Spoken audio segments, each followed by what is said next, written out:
क्या हम कल्पना कर सकते हैं अगर वहां सेना और अर्धसैनिक बल न हो तो जो श्रद्धालु हैं, जो दर्शनार्थी हैं, क्या वो दर्शन कर सकते हैं?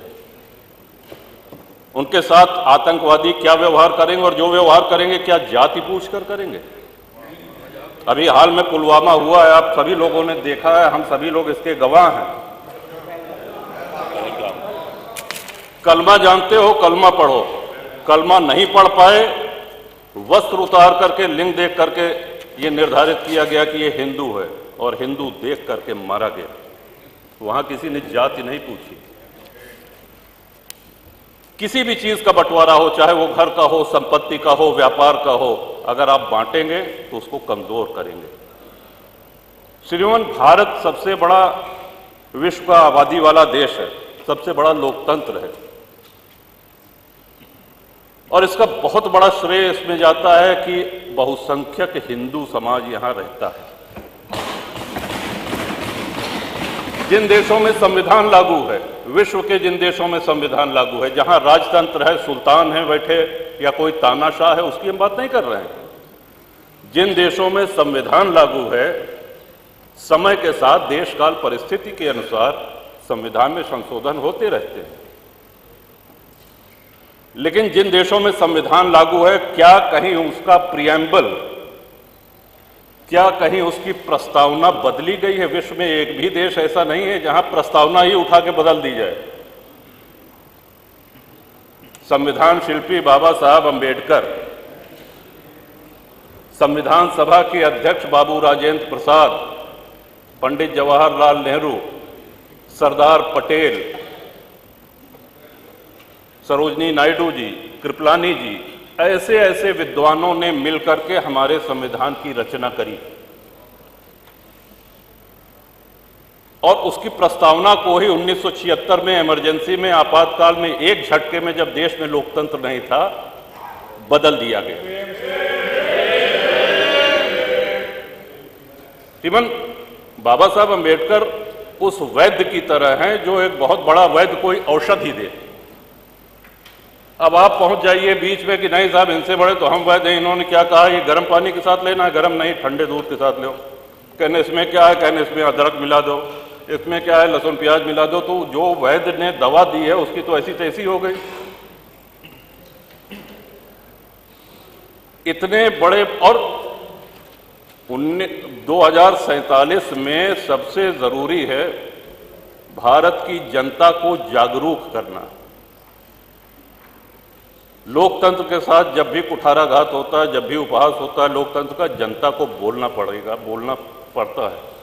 नेता कितना भी मजबूत हो, राष्ट्र कितना भी मजबूत हो, लेकिन राष्ट्रवासी वो जागरूक हों, मुखर हों। और इसके पीछे शिक्षा प्रणाली एक बहुत बड़ा कारण है। मैकाले की शिक्षा प्रणाली ने हमको हीन भावना सिखा दी है। आज हमारे गुरुकुल बंद हो गए हैं।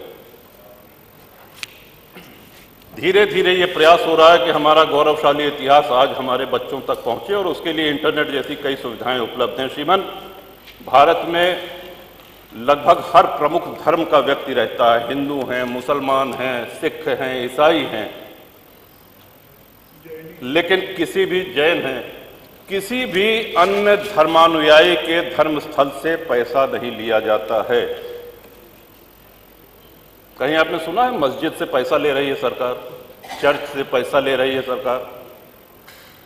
लेकिन 4 लाख के ऊपर हिंदू मंदिर ऐसे हैं जो सरकारी नियंत्रण में है, और सरकार चढ़ावे का पैसा उनसे लेती है। जो भक्त जाता है, जो दर्शनार्थी जाते हैं, वो ईश्वर के प्रति अपना समर्पण करते हैं। सरकारी नियंत्रण मंदिरों पर से हटना चाहिए। आपके माध्यम से, इस सदन के माध्यम से अपनी ये बात पहुंचाना चाहेंगे श्रीमान। और हमारा स्पष्ट मानना है, लोगों ने जापान की तुलना करी कि साहब जापान कभी किसी का गुलाम नहीं रहा, और जापान हो, यूरोप के कई देश हों, उनके साथ सबसे बड़ा फायदा जानते हैं क्या है? उन्होंने अपनी आस्तीन में सांप नहीं पाले हुए हैं। हमारे आस्तीन में इतने सांप है कि हम अपने घर के सांपों से लड़े कि बाहर के दुश्मनों से लड़े। आपका इशारा हो गया श्रीमन, 2 मिनट। बहुत अच्छे हो, इशारा समझते हो। अंग्रेज जब भारत में आए उसके पहले हमारी जीडीपी विश्व की जीडीपी के 30% से अधिक थी। पूरा व्यापार हम करते थे और जब गए तो लगभग 1-1.5% बचे थे। हम कंगाली पे आ गए थे। अंग्रेज जब आए तो 60 से 70 हजार अंग्रेज सैनिक थे कुल, और उस समय अविभाजित भारत की आबादी 60 करोड़ थी। 1857 की गदर के बाद, स्वतंत्रता संग्राम के बाद वो संख्या अंग्रेज सिपाहियों की 80,000 से 1 लाख हो गई। आप कल्पना करें, 60 करोड़ लोगों पर 1 लाख अंग्रेज सैनिक हुकूमत करते रहे, हमारा खून चूसते रहे। क्यों? क्योंकि हम मौन रहे, हम निष्क्रिय रहे।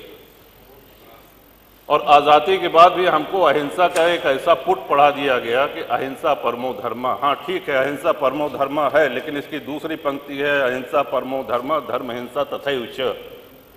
इन्हीं शब्दों के साथ आपका आभार व्यक्त करते हैं श्रीमान।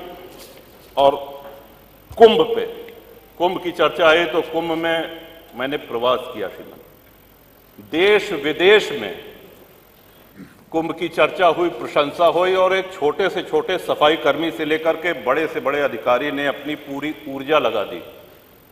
मैं समझता हूं कि इतने बार तुम माननीय नेता सदन गोरखपुर नहीं गए होंगे जितनी बार प्रयागराज गए हैं। सुबह न देखा न शाम देखा, हमेशा पहुंचते रहे। और अद्भुत व्यवस्था, 60 करोड़ के ऊपर श्रद्धालुओं ने पतित पावनी मां गंगा में स्नान किया। इतना बड़ा जमावड़ा सनातनियों का, लेकिन कहीं ये नारा सुनने को मिला कि साहब इस मजहब के, इस धर्म के लोगों को हम नहीं रहने देंगे। कहीं किसी दूसरे धर्म, किसी दूसरे मजहब के किसी धर्म स्थल को कोई नुकसान पहुंचाया गया? एक नारा कहीं लगा? यही सनातन की, यही हिंदू धर्म की महानता है। और श्रीमन, भारत इसीलिए धर्मनिरपेक्ष राष्ट्र है क्योंकि हिंदू बाहुल्य है, सनातन बाहुल्य है। हम 2047 में विजन में जो योगदान देना चाहते हैं, हम इस महान सदन के आदरणीय सदस्यों के माध्यम से जो सलाह पहुंची है, उस सलाह में अपनी अंतिम एक बात अवश्य जोड़ना चाहेंगे कि कृषि भूमि हमारे देश में कम हो रही है। नगरों का, गांवों का निर्माण हो रहा है, प्लॉटिंग हो रही है, सड़कें निकाली जा रही हैं, हमारी आबादी बढ़ रही है, लेकिन हमारी कृषि भूमि में कमी हो रही है।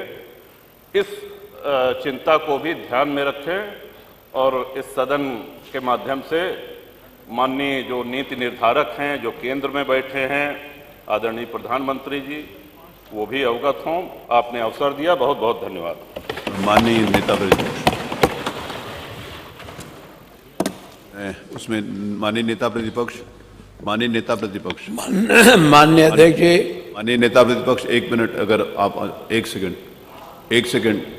सेकंड अगर मेरी बात सुने। माननीय नेता प्रतिपक्ष, 1 सेकंड अगर मेरा निवेदन सुनने दो। बात करी थी, मेरे पास श्री पंकज मलिक का नाम बाकी है, अगर आप कहें तो 11 बजे पूर्ण रूप से विकसित हो और हम क्या सहयोग पूर्ण रूप से विकसित बनाने में देश को कर सकते हैं वो भी उत्तर प्रदेश करे। मान्यवर, अगर हम लोग नौजवान की स्थिति को बेहतर कर, मान्यवर, अगर हम लोग नौजवान की स्थिति को बेहतर करने जो रोजगार का वादा किया था वो रोजगार देने का काम कर दें, अच्छी शिक्षा की व्यवस्था कर पाए। मान्यवर, दुर्भाग्य की बात, हम 2047 की बात कर रहे हैं। आज जरा सी बारिश होती है